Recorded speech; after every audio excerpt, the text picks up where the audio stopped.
through the bed because the special effect blood wouldn't be appropriate for like the effect they were going for, so they just poured red water like through the bed and made it look like it was like going upward.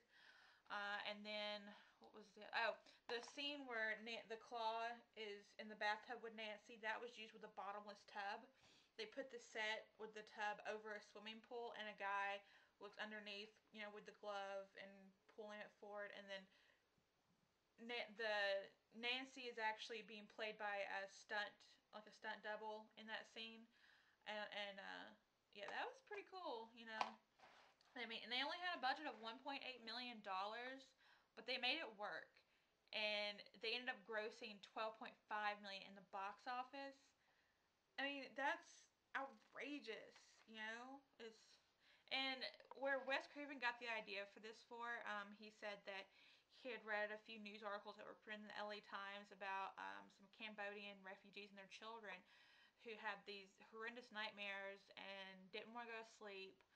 Um, so like they said, but then they got medical counseling, and then they were advised to make their children go to sleep, and so they did that. But the children ended up dying one by one after they went to sleep.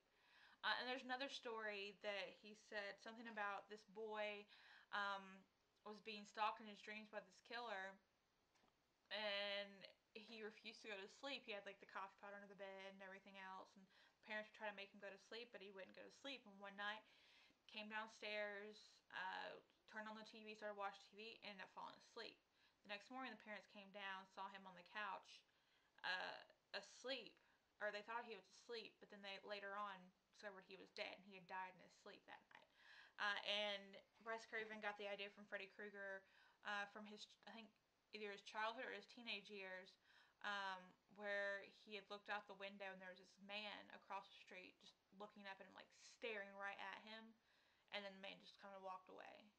Like, he had this like weird like look on his face, and Wes Craven said that's where he got the idea for Freddy Krueger.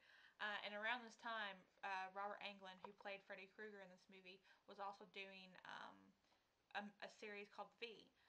Uh, and he had gotten so much recognition from V that when Nightmare on Elm Street came out, he just became this popular actor and everything. Just things started taking off for him at that point, and he's been in a lot of things. Mostly it's like horror. He's actually all everything he's done is horror, and it's like most recently it's been this B movie horror too, like Hatchet and um that one with the red, like the Hicks and their killers and everything. I can't remember the name of it. And then Zombie Strippers, which I want to see that, and I haven't seen it yet, but it looks pretty funny. And but yeah, I love this movie, and if you haven't seen this movie, you really need to, because this is a classic that everybody needs to see, and it's great. I can't say any more about it. I can't say enough about it. It's just wonderful and amazing, and for its time, it had great special effects. And later, I will be reviewing the rest of the series one by one, so keep on the lookout for that. Like I said, I like every one of them. It's gonna be 7 different videos, and some of them may be in 2 parts. I don't know, but I'm gonna do it all. I'm gonna do it all.